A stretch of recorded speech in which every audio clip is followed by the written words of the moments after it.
Good evening. Welcome to Novara Live. My name's Stephen Methven, and tonight I'm very happy to be joined by Curtis Daly of Turn Left. Curtis, how are you? I'm doing fantastic. I'm really happy to be here with you. I hope you're doing well. Second appearance on Novara, so I'm sure we've got a lot to talk about tonight. Yeah, indeed. We have plenty coming up, such as the government being set to decide whether or not to prescribe Palestine Action. That debate is happening in Parliament at the moment. The chaos around the controversial welfare bill and its pretty much collapse last night. We've got a story about Netanyahu's son, that's Benjamin Netanyahu, Israeli Prime Minister, about his son that the Israeli government wanted to hide. And we'll look at the ugly debate around Trump's big, beautiful bill. Stay tuned for all of that and more. And if you'd like to support our work, you can sign up at novaramedia.com/support. And do make sure, as always, to let us know your comments in the YouTube chat, or you can tweet at us on the hashtag Novara Live. Before we start tonight, a reminder that tickets are on sale for the next Downstream in Real Life.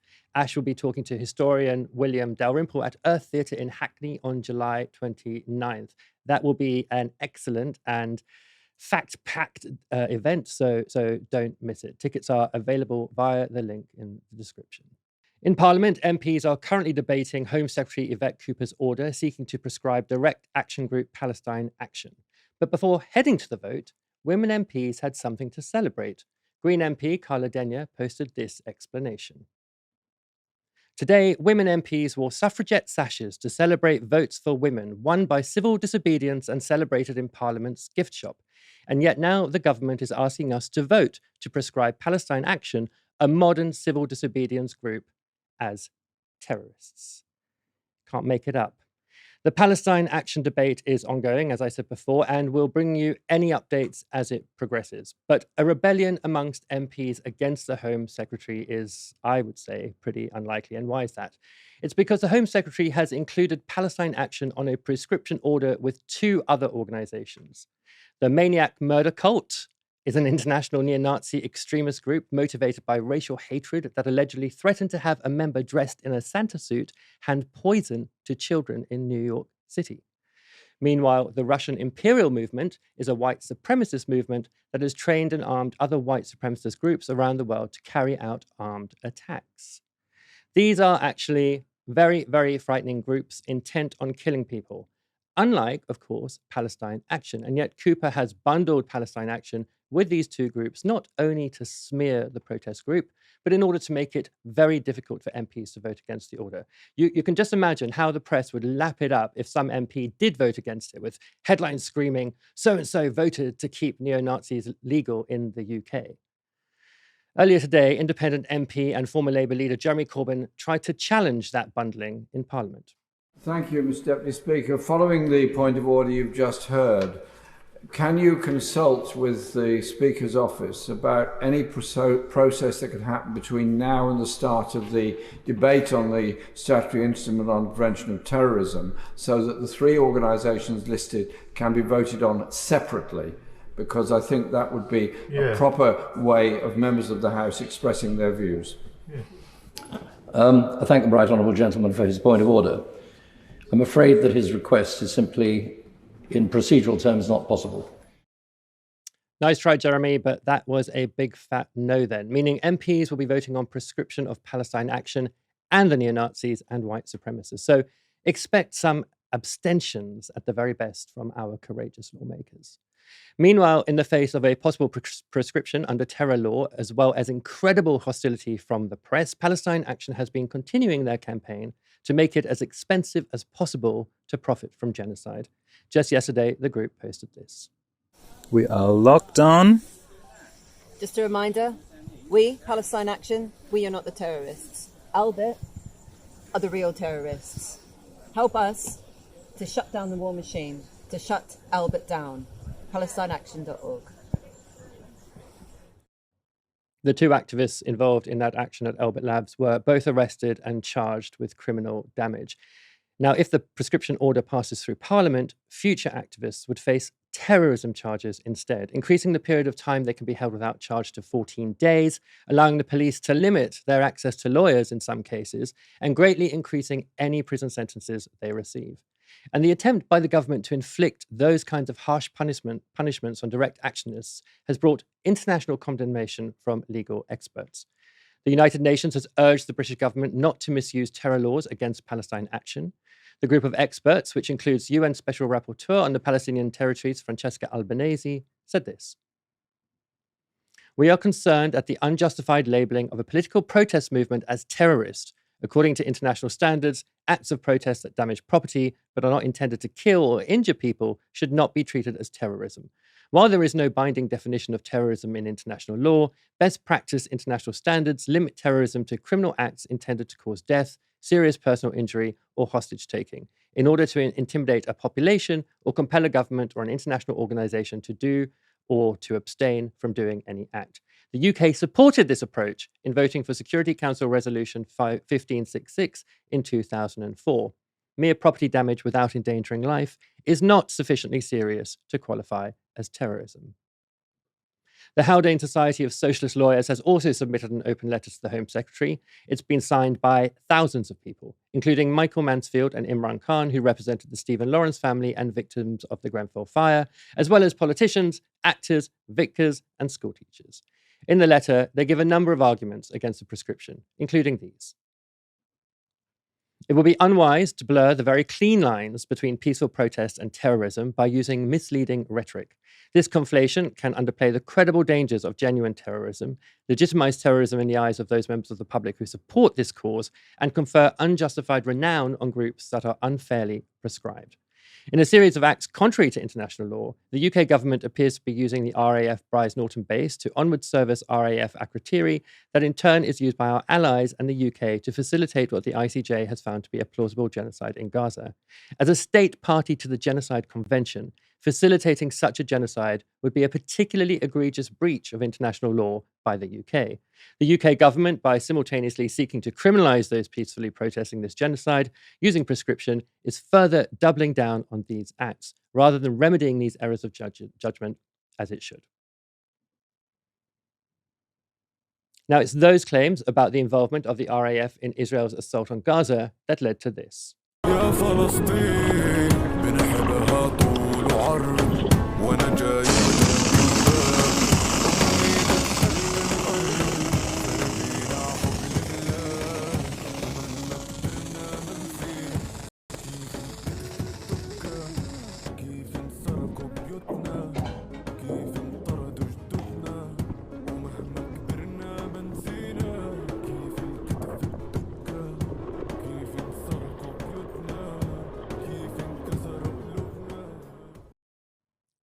Those were Palestine Action activists allegedly breaching the Brize Norton RAF base in Oxford on e-scooters before spray painting 2 refueling planes leased by the RAF from a private company.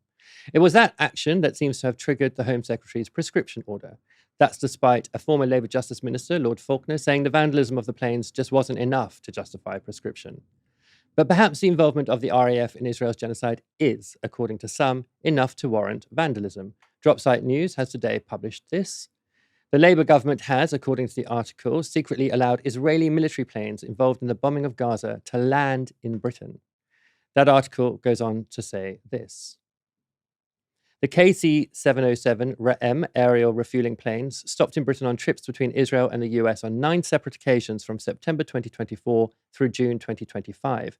8 of the 9 Israeli Armed Air Force flights spent between 1 to 3 hours in the UK before flying onto their destination, indicating they could have been refueling in Britain. The planes were blocked on commercial flight tracking databases, but Dropsite was able to identify them through unfiltered flight transponder data. The Ra'em military planes have been seen refueling Israeli F-35 fighter jets on bombing missions, and Dropsite has found 2 of the same aircraft providing refueling and logistics support to Israeli fighter jets during bombing missions over Gaza. Now, earlier today, just hours before the House of Commons debate began, I was joined by Huda Ammori, co-founder of Palestine Action, and I began by asking her how she was feeling ahead of the vote to proscribe the group. Well, with the proposed prescription being voted on today in a few hours, to be honest, I think this whole past couple of weeks has been quite crazy and shocking to see how far the state will go in an attempt to stop us. I think there's a lot of uncertainty at this moment in time within Palestine Action and amongst the wider movement. But we're all adamant to do everything we can to fight this prescription and to stop it from taking effect. Now, look, Palestine Action, allegedly does damage property. It's alleged to have even damaged two RAF refueling planes in Oxfordshire. Those are criminal acts if they're true. Why aren't they terrorist acts? Well, I think if you call damage to property a terrorist act, then you completely are devaluing the life and value of Palestinians. And saying that this is terrorism means that you believe the property of an Israeli weapon or an Israeli weapons factory is worth more and is worth protecting more than the lives of those in Palestine who are subject to these weapons, to these war crimes being committed with these tools. And that's what we seek to do in Palestine Action, is break the tools that are used to commit genocide. And genocide is the terrorist act being enacted here. And doing everything in our power to stop that is quite the opposite of terrorism. And I think it's quite it is quite telling of the society we're in when we're willing to value the property of that are used to enact war crimes over people's lives, and those who see it differently and value Palestinians are the ones deemed as terrorists. Now, Palestine Action has taken part in committed a number of these actions over the last 5 years, and they've increased in their frequency as Israel's assault on Gaza has since it began and since it's intensified to the point now that, although we were calling it a genocide quite a long time ago, some in the mainstream media are even beginning to use that word. So you've brought a lot of attention to what's going on in Gaza. But would you regard your actions as having been successful in terms of shutting down the makers of weapons, or in terms of making it unprofitable or less profitable for people to make money off of the killing of Palestinians in Gaza? Definitely. And I think that's why we've been targeted over the years increasingly, and that's why we're facing prescription, because we are effective in taking direct action. We have permanently shut down Israeli weapons factories. We have cost Elbit Systems, Israel's biggest weapons firm, who market their weapons as tested on Palestinians. We've cost them billions in lost contracts, and we've pressured companies to cut ties with Elbit. We have really made it very difficult for Israel's weapons trade to operate in Britain. And as a result of that, we have been targeted in intensifying ways in a bid to protect those foreign weapons manufacturers over the rights of British citizens who protest them. So that's about private weapons manufacturers like Elbit Systems. But what about the Bryce Norton action? What was that about? Yeah, so that was our first action on the British military base, and Palestine Action is very committed to being focused on the Israeli weapons industry. But with the genocide escalating in Gaza, and with the British involvement almost being hidden by the mainstream media, it was really important. And what that action did was bring out that the truth about what Britain's really involved in. And from Bryce Norton, flights are leaving almost daily to go to Akrotiri, a base in Cyprus. And from there, they're sending surveillance flights over Gaza, assisting the genocide, assisting the genocide happening there. But also there are planes that fly from Bryce Norton to Akrotiri, which can carry soldiers and weapons and can refuel fighter jets. And we know that one of the planes that was targeted was used to assist the refueling of a fighter jet that was used to bomb Yemen in 2024. I saw today Dropsite News has been reporting that Israeli planes may have been using RAF bases to refuel at various points over the last year or so as well. If this prescription goes ahead, if Palestine Action is prescribed, what will that mean for the group? It means that I wouldn't be able to do an interview like this. It means I wouldn't be able to talk about direct action probably at all against the Israeli weapons industry, because that is what Palestine Action activity was about, and that's what will be prescribed. It means that all of those involved in any shape or form, whether you're a support team, doing research, doing media, would then be committing a terrorist offence, a serious terrorist offence. And it would mean that those who express support for Palestine Action or for the activities of Palestine Action, like shutting down Israeli weapons factories, would also potentially be committing an offence. And I think this actually has brought out a lot about how draconian these laws are.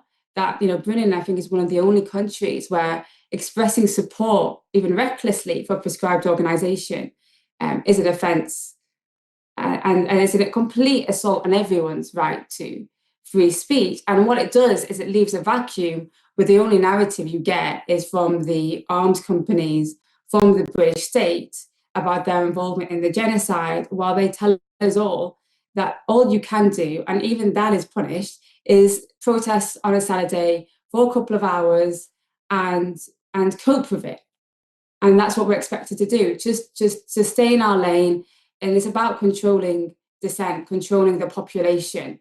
And ultimately, we're working at opposite ends when the government is working to assist and be a part of the genocide, when we are working to stop it.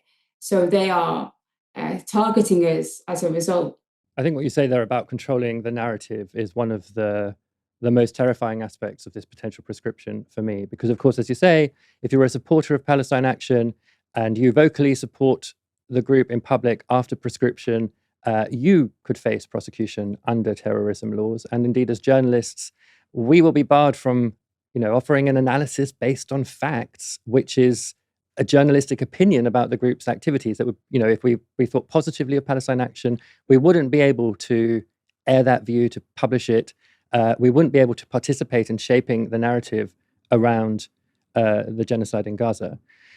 And I wanted to ask you on the point about the public and what they will now no longer be able to say if they want to. Do you get the impression that your supporters in the public, so not your members, but just ordinary people who support you, do you think that they're going to sort of take that sitting down, or do you think people will break that law? I expect people will break that law, and I don't think the government knows what they're doing at this moment in time, because there has been an outpouring of support, and we in Palestine Action are so grateful for all of the support that has come out in these past couple of weeks.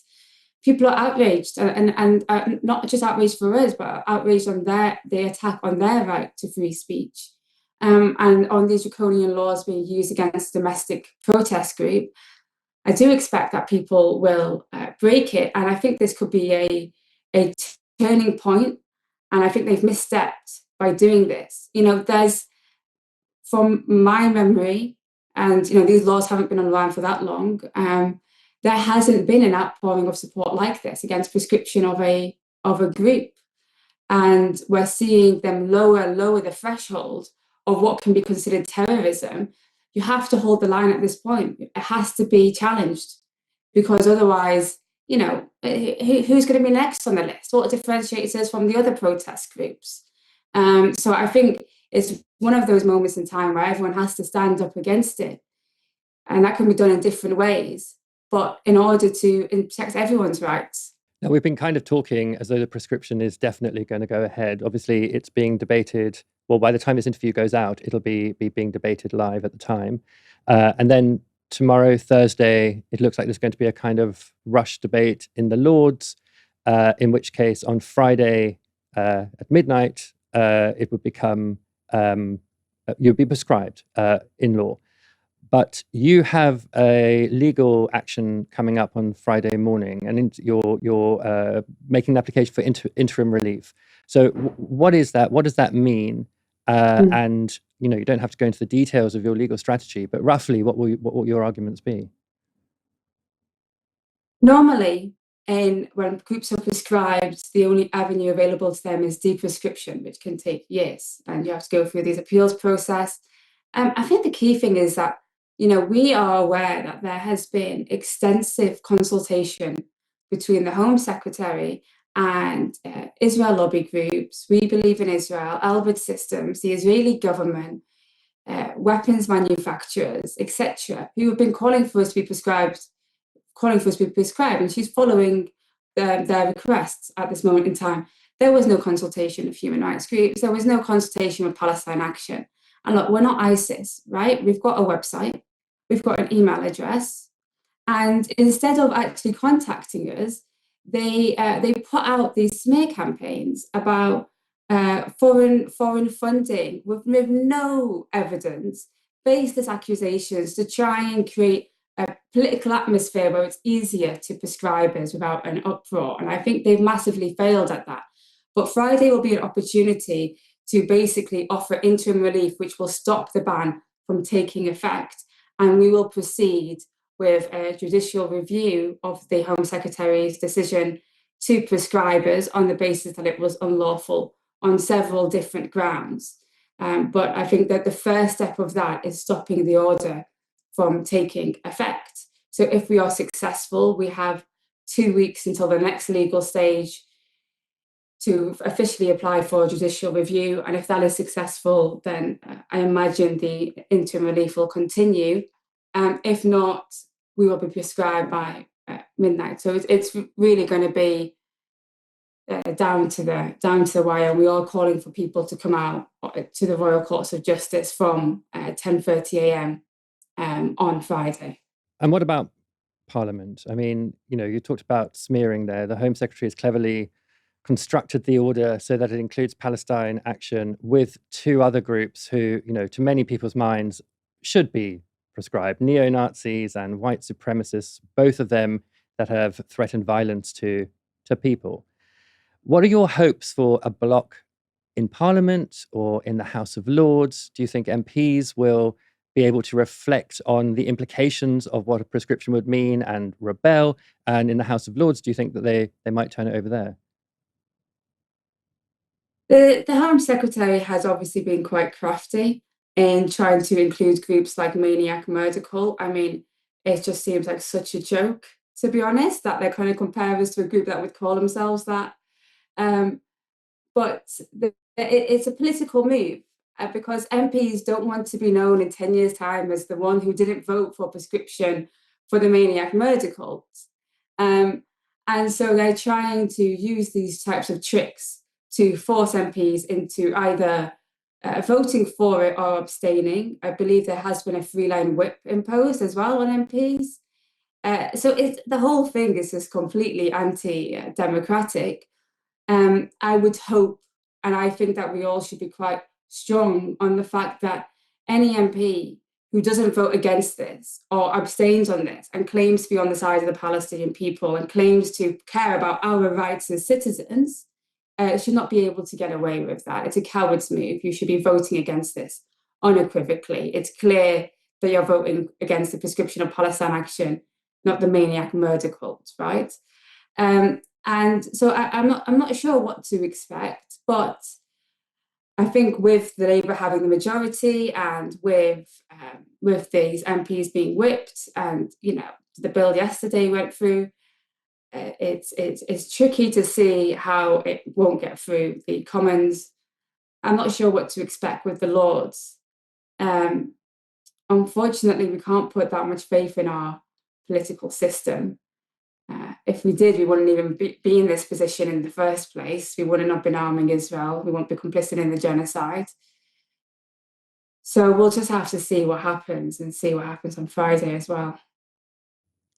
Right. Well, let's say, and obviously we hope it doesn't, not just because well, I personally really admire Palestine Action and support you, but also for the implications for free speech and direct action protest in this country. Let's hope it doesn't come to it. But if your group is prescribed, if Palestine Action is prescribed, you've posted, not you personally, but Palestine Action has posted online that they'll continue with their direct action. Is that the case? And if it is, why is it that your activists are so prepared to take on greater and greater risks? Yeah, I would say that I can't say explicitly what Palestine Action will and won't do at this point in time. But what I will say is they can ban an organization, but they can't ban prescribe direct action as a tactic against the Israeli war machine. And what we have to look at is what's happening to the Palestinians day in and day out. This is the fight for a fight against genocide, a fight against a system that enables the Israeli war machine to operate in our towns and cities, and we have an opportunity to stop that. We have an opportunity to disrupt the Israeli weapons factories, and we will take that, even though the risks will become are already quite great. We have the people who were arrested for Bryce Norton, accused of it. 5 people are still in solitary confinement as we speak, and have been since Thursday without charge. And we've seen several actions against RAF bases in the past, not treated as terrorism. Only difference this time is it was done for Palestine. And we'll continue to fight for Palestine. We can't say, we didn't do absolutely everything possible at this time to stop what is happening. And I think to truly be in solidarity means also taking the necessary risks. That was Huda Ammori, co-founder of Palestine Action, speaking to me earlier today. Now, I actually do have an update for you, and I'm really sorry to say that this broke just before we went on air. And normally we'd gather this kind of news and put it in the show. And the news is that MPs have voted yes on the prescription of Palestine Action in the House of Commons.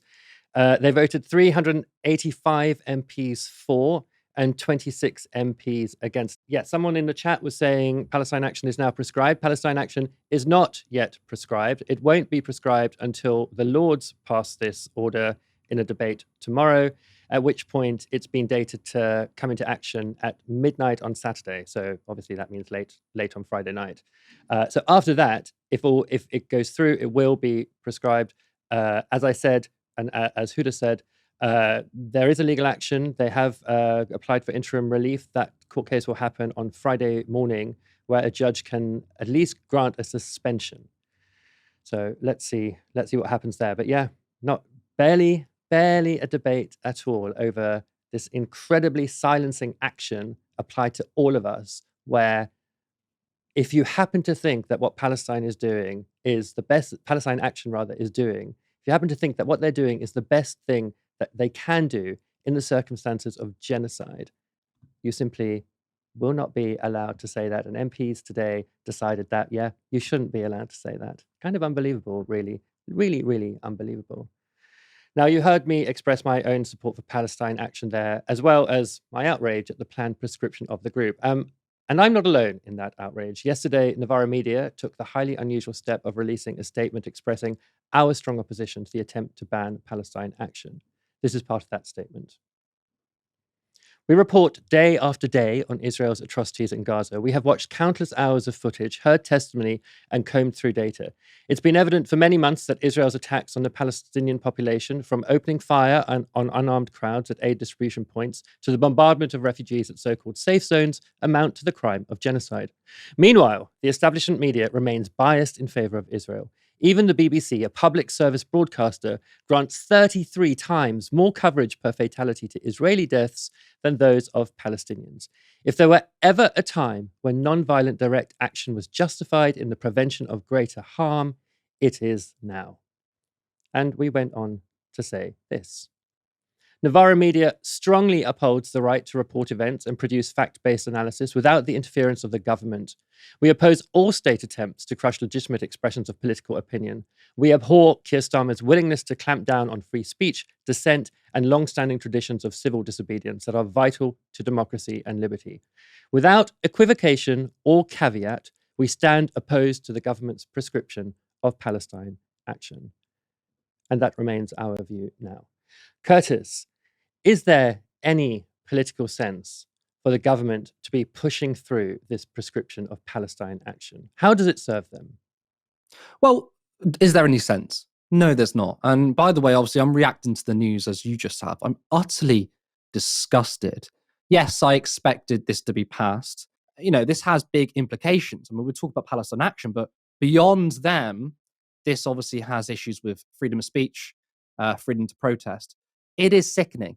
Do they have sense? Well, I mean, obviously, if you're talking about in terms of trying to build political capital, this I think, from Yvette Cooper is complete virtue signaling. This isn't about whether she believes they're terrorists or not. I suspect, actually, many people in the top team in Parliament don't really think they're terrorists, but they're trying to show the country they're really, really strong. I mean, we had Keir Starmer recently say that we're going to try and win reform voters by appearing more authoritarian. I mean, this is insane. I mean, how out of touch can you be? I mean, I think if he wants to try and starve off the rise of reform, maybe start, doing some bread and butter policies like investing and reducing inequality and things like that, which they won't. They want to appear strong. So what's also interesting is when I think is absolutely deplorable that they've used these two other groups, white nationalist and neo-Nazi groups, within the same bill, obviously is a cynical move because they want to try and force people's hand to vote with the government. Because, of course, obviously, on the record books, it would show you voted against prescribing white nationalists as terrorists. Of course, it's a completely cynical move. But it also tells me something else.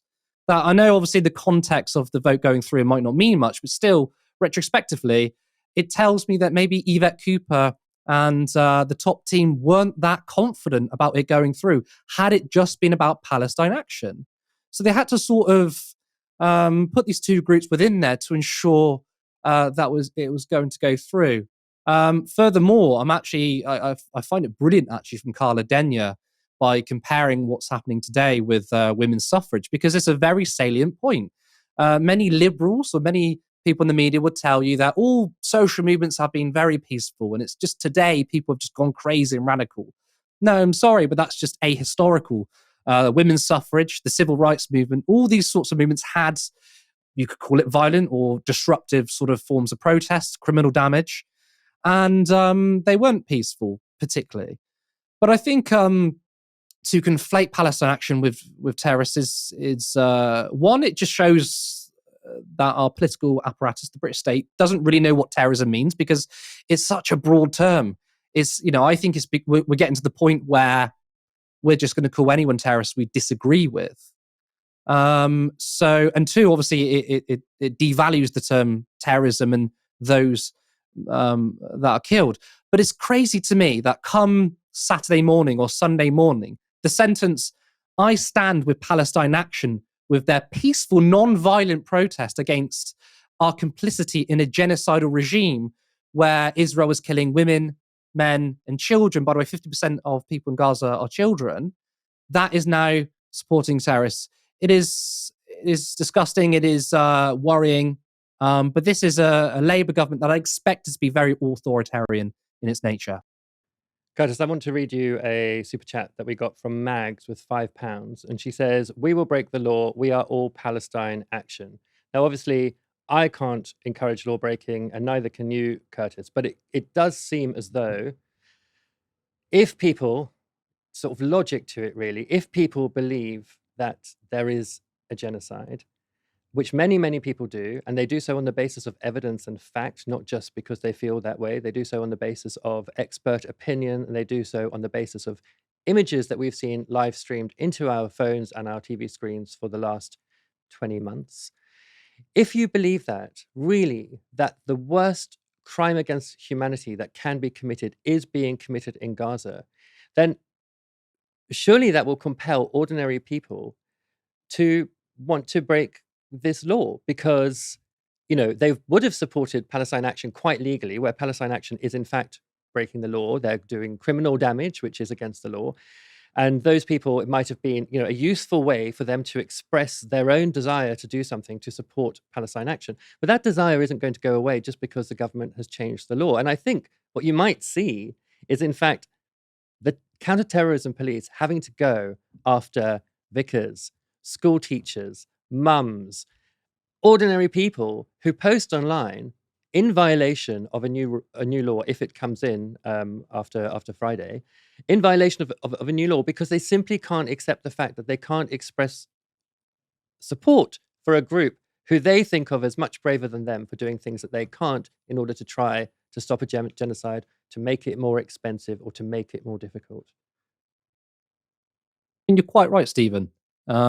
Who's this going to convince, or who's this going to stop? It's not going to do any of that. I mean, if you and as I believe, there's a genocide happening in Israel or in Gaza, why would you stop?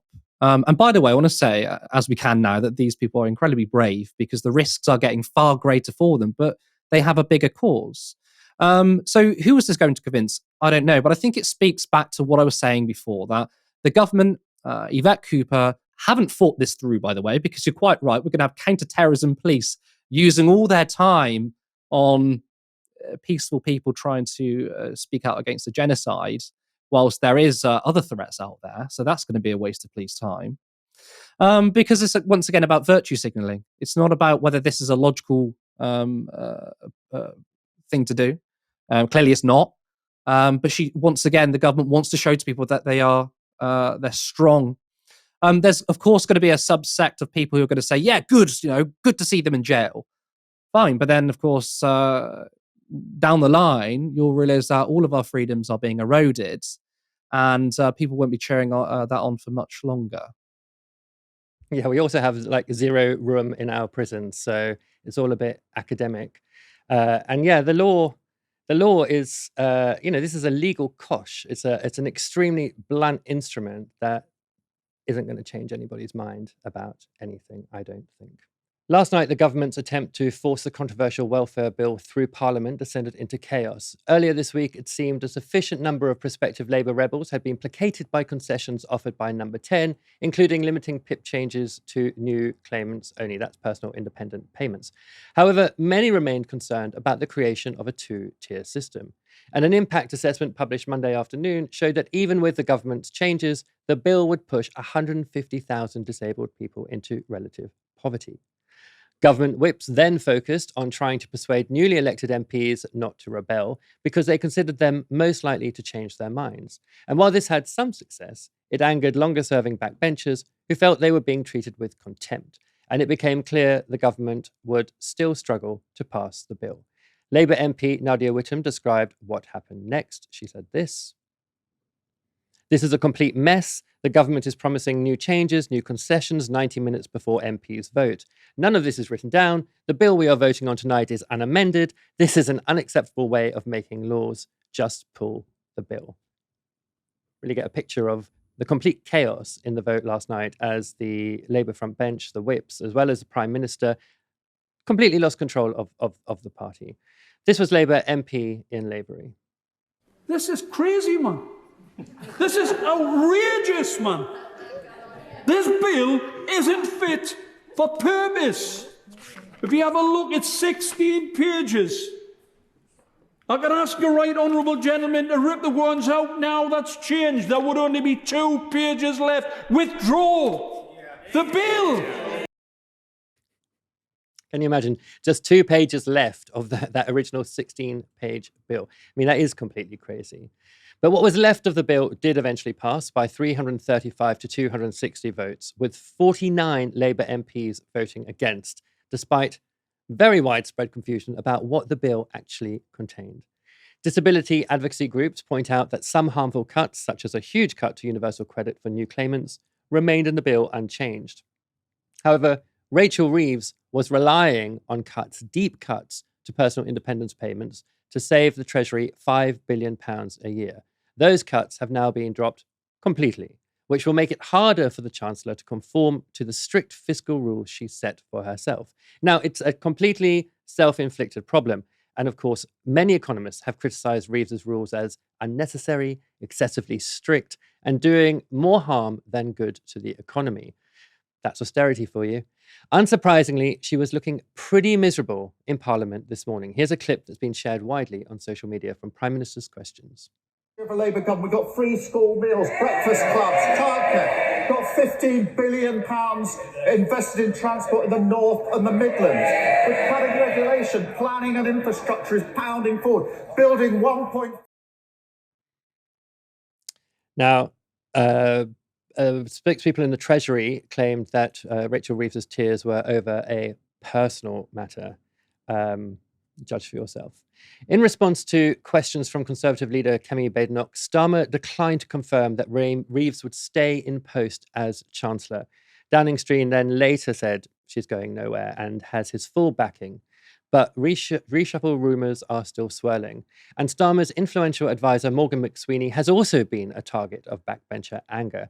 Here's a summary of their complaints taken from the New Statesman's Morning Call newsletter.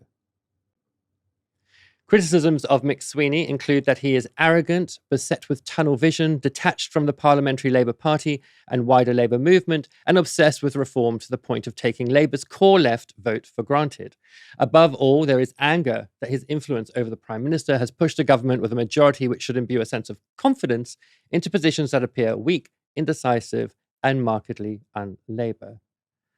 Now, an unnamed number 10 source told the New Statesman that one critic of McSweeney, Alistair Campbell, wouldn't last 2 minutes in Morgan's job and was, quote, utterly clueless about the sentiment and state of the country. An unnamed source. I bet we can all guess his actual name. Talking to you, Morgan McSweeney. In reality, opinion polling has shown that voters across the spectrum were opposed to planned disability benefit cuts. Here's a result of one recent poll by YouGov. As you can see, cuts to benefits for disabled people who are unable to work are particularly unpopular. Curtis, let's talk about the politics of this fiasco. What do you think it's going to mean for Keir Starmer and his key frontbenchers? Well, nothing good. And I think that's been pretty much the summary of the first year of Labour's government. I mean, on Friday, it's going to be a full year. And we've seen political failure after political failure after political failure. The incompetence from the top team is quite shocking, actually. But this is a violin, and this is the world's smallest violin I have for Rachel Reeves. Now, of course, speculation is it could be due to personal issues, and I don't want to speculate what that could be. But I don't buy the idea that her tears is completely divorced with what is going on. Now, I think she's upset because I feel like she believes her position has become untenable, and she might not be Chancellor for very long. What's not making her upset is the fact that these welfare reforms will punish poor people and disabled people. Some of the, in the initial bill, some of the requirements were absolutely disgusting. I mean, under the old rules, if you had trouble washing yourself, or you could only wash the top half of your body, but you couldn't wash the bottom half, you would be eligible for PIP. Under the reforms, under the new PIP requirements, it states that actually it's not enough. Another requirement is needed. Of course, PIP has been sort of delayed for now. But I get upset, and if I'm going to cry, I'm going to cry over that. But Rachel Reeves getting teared up in Parliament over her own political prospects is something that I don't think any of us should sympathise with. Now, broadly, what does this mean for the Labour Party? Well, I mean, we could probably see, I don't know, a new leadership who's going to take that on. Maybe Wes Streeting. I feel like he's been gunning for it for a while. I believe that Morgan McSweeney, and that's very interesting that his position is becoming unstable. He certainly wouldn't like Wes Streeting. And the reason why I say that, by the way, is not because I think that Morgan McSweeney politically disagrees with Wes Streeting. They're both pretty right wing. But the reason why Keir Starmer was a very good option for McSweeney was because Keir Starmer is a vacuum. He could be moulded in the image of Morgan McSweeney, whereas Streeting, he's too principled. And I mean principled very loosely, by the way. He has terrible politics. He loves his privatization, but he's someone who probably couldn't be, controlled like with Starmer. But the reason why so many political failures are happening isn't, I believe, down to personal incompetency, although I do believe that Keir Starmer is quite uniquely incompetent. I think it's the policies that come behind it. I mean, Rachel Reeves subscribes to the worldview or the economic view that essentially the government is like a household budget, right? She obviously used those fiscal rules, which is painted her into the corner. And that means she has no room for manoeuvring around the day-to-day issues of government. I mean, to come into a government and basically say, I have this big treasury brain, and I've had it my entire life, back in the days when I was younger with my mother, counting pennies on the kitchen table. I was born to be Chancellor. It's not quite true, though, is it? Because obviously that's not how the economy works. But because she fundamentally believes in this ideology and these ideas, the incompetence is going to happen anyway, because there are things that change during day to day. The economy can surprise you. There are people's needs that you need to take care of. And if you're wedded to this ideology of the government is a household budget and a stupid fiscal rules, then there's only going to be failure. And of course, when it comes to the policies, they're also so unpopular. And it's wild to me because not too long ago, between 2015 and 2019, I believe that we were beyond this kind of politics of cutting benefits and a race to the bottom. So much so that it wasn't just the Labour Party, it was the Conservatives too. Boris Johnson, he talked about uplifting social security, and look where we are now. And it's not working, by the way. I mean, you look at the polls, even Reform voters who are, they're obviously to the right on politics, but actually I think that when it comes to the economy, you can really sort of bring them over on left-wing economic issues. They're very much opposed to these benefit cuts. So the fiasco arises from, yes, I mean, personally, they're probably quite incompetent, but really, they're trying to sell and push incredibly harmful, disgraceful, and very unpopular policies. Exactly right, Curtis. And I'm just interested in your thought about where you think Reeves might go now to fill that black hole. Well, I mean, I don't want to make any political predictions. We know how bad they can be. I think it's essentially, you could, in their view, it could be, let's get rid right now, because the worst thing could happen is maybe 1 year or maybe 2 years to a general election, and we're finding we need to replace someone.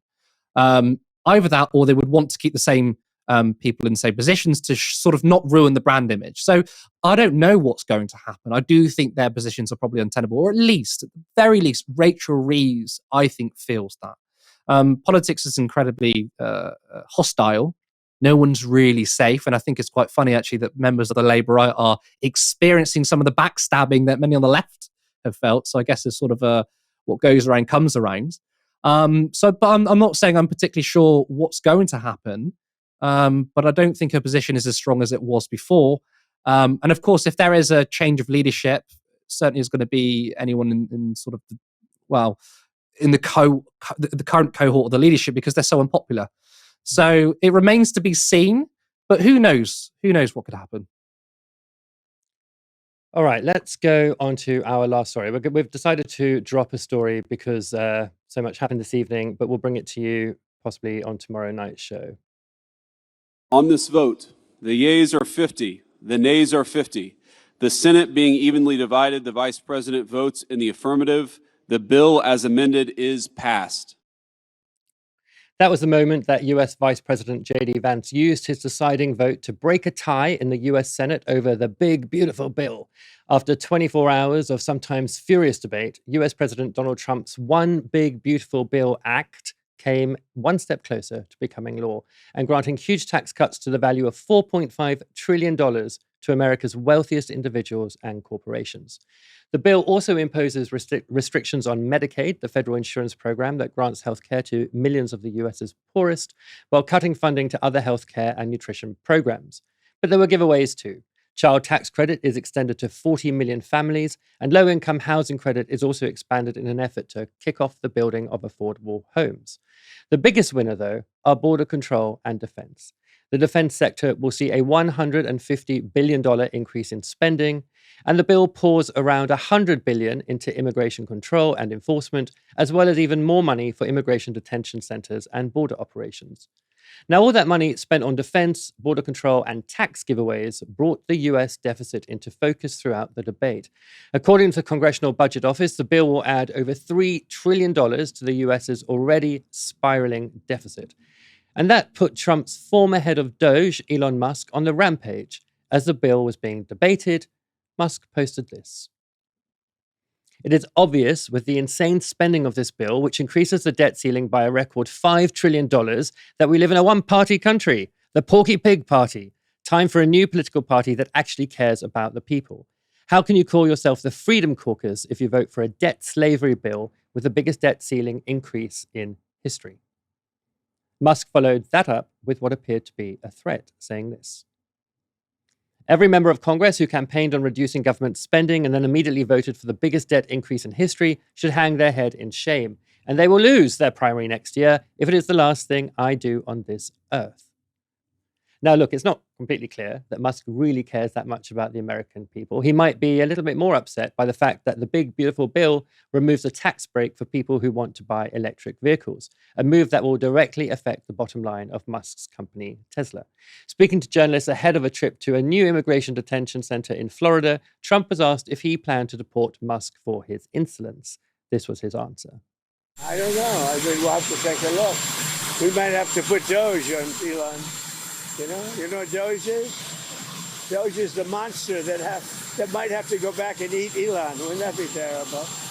He gets a lot of subsidies, Peter. But Elon's very upset that the EV mandate is going to be terminated. And you know what? When you look at it, not everybody wants an electric car. That didn't sound like a no on the deportation question. Now, I said there that Trump was on his way to a new immigration facility in Florida. Given the amount of money the president's new bill gives to border control, it was perhaps a fitting place in a pretty dystopian kind of way to go to for Trump to celebrate the bill's passing. Nicknamed Alligator Alcatraz, the new facility in Florida's Everglades is designed to house up to 5,000 people in bunk beds squeezed into cells constructed from fencing. And the location of the center has drawn criticism from rights groups for its high temperatures and humidity. It's also surrounded by swampland, containing alligators, Burmese pythons, and swarms of mosquitoes. I don't even know. I don't even know what to say to that. Before departing for Florida, Trump told reporters this. The snakes are fast, but alligators we're going to teach them how to run away from an alligator, okay? If they escape prison. How to run away. Don't run in a straight line. Run like this. And you know what? Your chances go up about 1%. Okay? Not a good thing. So employing Everglades wildlife to hunt down and eat escaping immigrants who just want to get out of a boiling hot center and not be deported from the country they've lived in for a very long time. Very humane. Speaking at a press conference in Florida later, Trump's Secretary of Homeland Security, Kristi Noem, gave this account of the administration's immigration efforts. We are going after murderers and rapists and traffickers and drug dealers and getting them off the streets and getting them out of this country because Joe Biden let the worst of the worst come in here. The other day I was talking to some marshals that have been partnering with ICE. They said that they had detained a cannibal and put him on a plane to take him home. And while they had him in his seat, he started to eat himself. And they had to get him off and get him medical attention. These are the kind of deranged individuals that are on our streets in America that we're trying to target and get out of our country. I mean, that just sounded like a case of, if it's true, profound mental illness. But during a tour of the facility, Noem made it clear that it wasn't just self-eating cannibals the administration was after. But listen, people don't have to come here. If they self-deport and go home, they can come back legally. We will let them come back legally. And there is a lot of self-deportation. Yes, but if you wait and we bring you to this facility, you don't ever get to come back to America. You don't get the chance to come back and be an American again and work here. So. Like, you can't on the one hand say that what we're doing is hunting down criminals, deranged people, the worst of the worst, and not ordinary immigrants. And at the same time say, well, look, if you don't want to come here to this horrendous, dystopian, vile, overheated, surrounded by swamps immigration center where you're crammed into a fenced unit with I don't know how many other people, then you should opt to self-deport. Those two things just don't, this is not the same message at all. Curtis, look, the immigration trip was clearly, what looks to me like a bid to please Trump's MAGA supporters, while the big, beautiful bill contains really hardly anything for America's working class, but does contain huge, huge tax breaks for the wealthy and for corporations. How do you think Trump's going to square the circle of satisfying both those rich Republican donors and the corporations that they own and his MAGA base that he needs to vote in his Republicans in the midterms? I don't think he has to, and you're welcome to disagree, but I don't think he has to. And the reason why I say that is because let's be completely honest here. MAGA is a cult. It is a cult. I mean, we only need to look back to what happened with Iran. We had MAGA, people like Charlie Kirk saying that, this is going to be a peaceful president. The way the GOP campaigned for Donald Trump and JD Vance was, this is going to be a peaceful government. Don't vote for Kamala Harris. It's going to be endless wars and peace with Trump. Well, what happened? Did those same people call out Trump? Did Charlie Kirk say, this is a disgrace, you've betrayed MAGA? Nope, he was right on that gravy train. So it is essentially Trump can do what the hell he wants, and I don't think there's going to be much pushback.